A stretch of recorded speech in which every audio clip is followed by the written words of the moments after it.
Hello everyone, welcome to Spice Blend.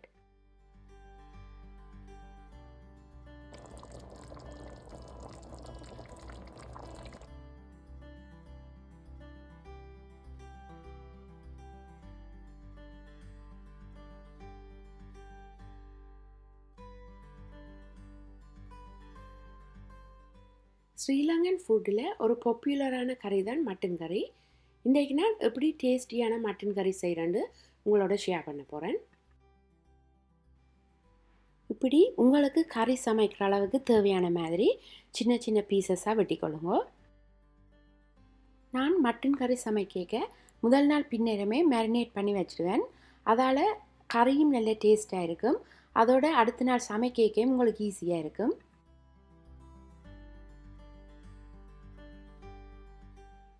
சில mutton பீசஸில் இப்படி சவ்வுகள் மாதிரி வரும். அதை க்ளீன் பண்ணி எடுக்கிறதும் கொஞ்சம் கஷ்டமாக இருக்கும். அதுக்கு நீங்கள் ஒரு பக்கத்தை மெல்லமாக எடுத்துட்டு இப்படி கத்திய இறைச்சியில் அமர்த்தி வச்சுக்கொண்டு மெல்லமாக இழுத்தீங்களா க்ளீனாக அப்படியே வந்துடும்.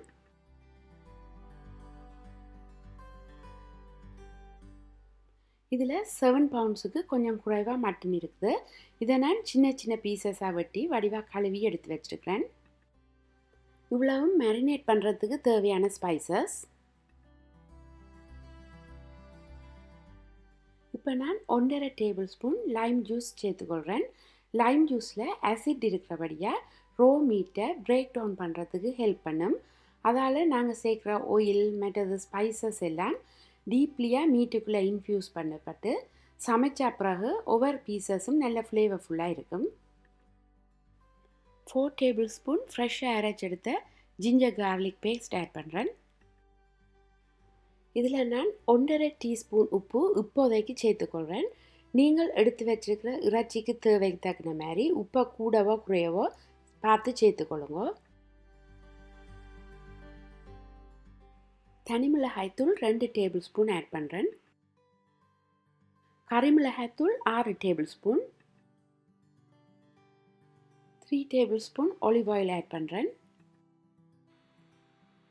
இப்போ 1.5 டீஸ்பூன் மஞ்சள் தூள் ஆட் பண்ணுறேன்.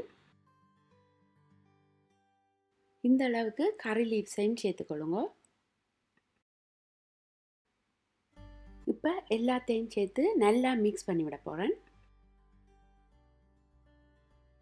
ஒவ்வொரு பீசஸ்லையும் ஸ்பைசஸ் எல்லாம் பிடிக்கிற மாதிரி மிக்ஸ் பண்ணி விடுங்க.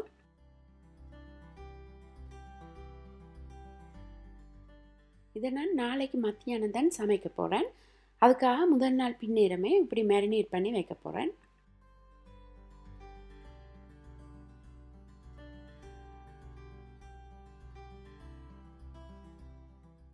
இப்போ பார்த்தீங்கன்னா எல்லாம் வடிவாக மிக்ஸ் பண்ணப்பட்டுட்டுது.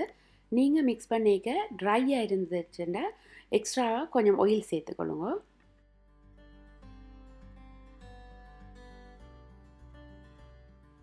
இனி இதை வடிவாக கவர் பண்ணி போட்டு ஃப்ரிட்ஜுக்குள்ளே எடுத்து வச்சுவிடுங்க. நாளைக்கு சமைக்கிறதுக்கு 15 மினிட்ஸுக்கு முதல் வெளியில் எடுத்து வச்சிங்கன்னா காணும்.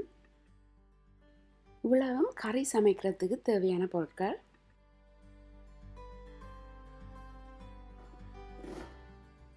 நேற்றே மீட்டை க்ளீன் பண்ணி மேரினேட் பண்ணி வச்சபடியாக இன்றைக்கு குக் பண்ணுறதுக்கு ஈஸியாக இருக்கும்.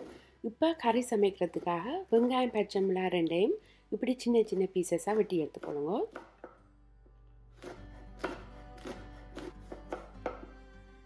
ஒரு மீடியம் சைஸ் தக்காளி பழம் எடுத்து இப்படி சின்ன சின்னதாக வெட்டிக்கொள்ளுங்க.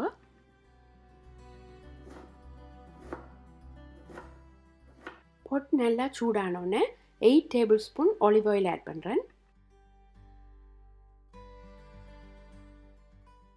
எண்ணெய் நல்லா சூடானோடனே 2 டீஸ்பூன் பெருஞ்சீரகம், அதோட 1.5 டீஸ்பூன் கடுகையும் சேர்த்துக்கொள்ளுங்க.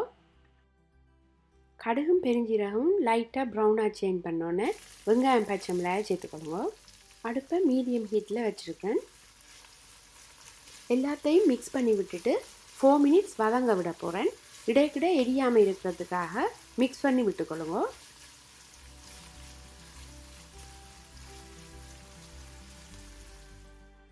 மஞ்சள் ஆல்ரெடி நான் மேரினேட் பண்ணிக்க சேர்த்தபடியாக இப்போ ஒரு கொஞ்சமாக தான் சேர்த்துக்கொள்கிறேன்.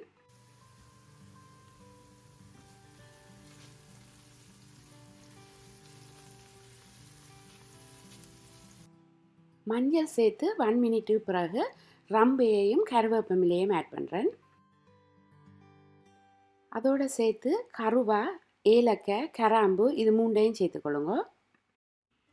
ஸ்பைசஸ் சேர்த்தா பிறகு கொஞ்ச நேரத்தில் பார்த்தீங்கன்னா வெங்காயம் இப்படி சாஃப்டாக வந்திருக்கு. இப்போ நான் தக்காளி பழத்தை சேர்க்குறேன்.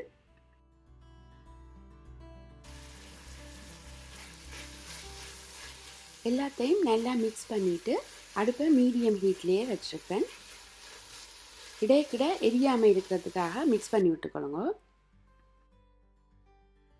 நான் மேரினேட் பண்ணிக்கையே தேவையான அளவுக்கு ஜிஞ்சர் கார்லிக் பேஸ்ட் சேர்த்துருக்கிறேன். அதால் இப்போ சேர்க்கையில் நீங்கள் மேரினேட் பண்ணாமல் செய்கிறதா இருந்தால் இப்போ ஜிஞ்சர் கார்லிக் பேஸ்ட் சேர்த்துக்கொள்ளுங்க. நேற்று மேரினேட் பண்ணி வச்ச மட்டனை சமைக்கிறதுக்கு 15 மினிட்ஸ்க்கு முதலே வெளியில் எடுத்து வச்சுருக்கிறேன். ஓப்பன் பண்ணிக்கையே ஜிஞ்சர் கார்லிக், மற்றது மிளகாய்த்தூள், கருவேப்பமிலை எல்லாம் சேர்ந்து நல்ல ஒரு வாசமாக இருக்குது. மீட்டை ஆட் பண்ணிக்க அடுப்பை மீடியம் ஹீட்டில் இருந்து லோ ஹீட்டுக்கு நல்லா குறைச்சி விட்டுட்டு எல்லாத்தையும் வடிவாக மிக்ஸ் பண்ணி விடுங்க. மிக்ஸ் பண்ணி விட்ட பிறகு தண்ணி ஒன்றும் சேர்க்காம இந்த மீட்டில் இருந்து வர தண்ணியிலேயே அவிகிற மாதிரி ஒரு 5 நிமிஷம் மூடி அவிய விட போகிறேன். இப்படி செய்யக்க இறைச்சியில் உள்ள தண்ணி எல்லாம் வெளியில் வந்துடும். அதுக்கு பிறகு எங்களுக்கு எவ்வளோ கிரேவியாக கறி தேவையோ அதுக்கு தகுந்த மாதிரி பாலோ தண்ணியோ சேர்த்து அவிய விடலாம். ஓகே, இப்போ நான் மூடி லோ ஹீட்டில் வச்சு ஒரு 5 நிமிஷம் அவிய விட போகிறேன். இடையக்கில் லைட்டாக ஒருக்கா மிக்ஸ் பண்ணி விடுங்க, ஏனென்றால் சில நேரம் ஒட்டி பிடிச்சிடும். 5 நிமிஷத்துக்கு பிறகு மட்டனில் உள்ள தண்ணி எல்லாம் வெளியில் வந்திருக்கு. இப்போ நீங்கள் பால் இல்லாட்டிக்கு தண்ணி சேர்த்து அவிய விடலாம். நான் இன்றைக்கு தண்ணி சேர்த்து தான் இந்த மட்டன் கறி செய்ய போகிறேன். நான் 2 கப் தண்ணி சேர்க்குறேன். உங்களுக்கு குழம்பு கொஞ்சம் கூடவா வேணுமெண்டா கூட தண்ணி சேர்த்துக்கொள்ளுங்க. நீங்கள் தண்ணிக்கு பதிலாக பால் சேர்த்து சமைக்கிறதா இருந்தால் எக்ஸ்ட்ராவாக கொஞ்சம் மிளகாய்த்தூள் சேர்த்துக்கொள்ளுங்க. தண்ணி சேர்த்த பிறகு உப்பு, உரைப்பு எல்லாம் அளவாக இருக்கான்னு பார்த்து சேர்த்துக்கொள்ளுங்க. எனக்கு மேரினேட் பண்ணிக்க சேர்த்த மிளகாய்த்தூள் எல்லாம் அளவாக இருந்தபடியாக நான் இப்போ ஒன்றுமே சேர்க்கல. உங்களுக்கு கூட கொஞ்சம் உரைப்பாக வேணுமென்னு சொன்னால் இப்போ சேர்த்து நல்லா வடிவாக எல்லாத்தையும் மிக்ஸ் பண்ணி விட்டுட்டு ஒரு 15 மினிட்ஸ் மூடி நல்லா அவிய விடுங்க. அடுப்பை நான் லோ ஹீட்லேருந்து மீடியம் ஹீட்டுக்கு சேஞ்ச் பண்ணியிருக்கிறேன். இடைக்கிட இப்படி ஓப்பன் பண்ணி மிக்ஸ் பண்ணி விட்டுக்கொள்ளுங்க. உப்பையும் டேஸ்ட் பண்ணி பார்த்து தேவைப்பட்டால் சேர்த்துக்கொள்ளுங்க.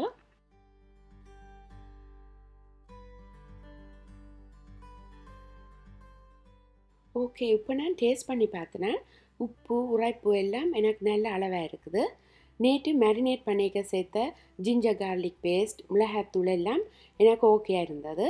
தனியாக இன்றைக்கு உப்பு மட்டும்தான் டேஸ்ட் பண்ணி பார்த்து அட்ஜஸ்ட் பண்ணி கொண்டு வந்தேன்.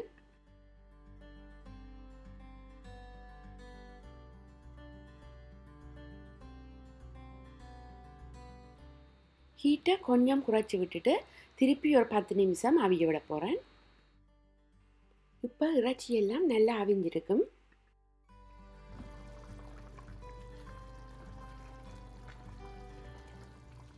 இறைச்சி எல்லாம் நல்லா அவிஞ்சிட்டுது. இப்போ நான் அடுப்பை ஆஃப் பண்ணுறதுக்கு 1 மினிட்டு முதல் மீட் கறி பவுடர் சேர்க்க போகிறேன். 2 டேபிள் ஸ்பூன் கறி பவுடர் ஆட் பண்ணிவிட்டு நல்லா மிக்ஸ் பண்ணி 1 மினிட் அவிய விடுங்க. கறி பவுடர் சேர்த்த பிறகு கன நேரம் அவிய விட்டீங்கன்னா அந்த கறி பவுடரில் உள்ள வாசம் எல்லாம் போயிடும். நான் ரோஸ்டட் கறி பவுடர் தான் சேர்த்துருக்கிறேன். அதால் 1 மினிட் அவிய விட்டுட்டு மூடி விட்டீங்கன்னா அந்த கறி பவுடரில் உள்ள பச்சை வாசம் ஒன்றும் இருக்காது. இதில் ஜிஞ்சர் கார்லிக் பேஸ்ட் சேர்த்துருக்கிறபடியாக நீங்கள் கறி பவுடர் சேர்க்காமல் செய்தால் கூட இந்த கறி வந்து நல்ல ஃப்ளேவர்ஃபுல்லாக இருக்கும். அடுப்பை ஆஃப் பண்ணிவிட்டேன். மட்டன் கறி ரெடி ஆகிட்டுது. எனக்கு மேரினேட் பண்ணிக்க சேர்த்த தேசிக்காய் புளி காணமாக இருந்தபடியாக நான் இப்போ சேர்க்கல. உங்களுக்கு தேசிக்காய் புளி தேவைப்பட்டுச்சுன்னு சொன்னால் அடுப்பை ஆஃப் பண்ண பிறகு இப்போ சேர்த்துக்கொள்ளுங்க. மட்டன் கறி ஸ்பைசியாகவும் கிரேவியாகவும் இருக்கிறபடியா நீங்கள் பிளெயின் ரைஸ், புட்டு, இடியப்பம், நான், சப்பாத்தி, ரொட்டி இப்படி எல்லா விதமான சாப்பாட்டோடையுமே சாப்பிடலாம்.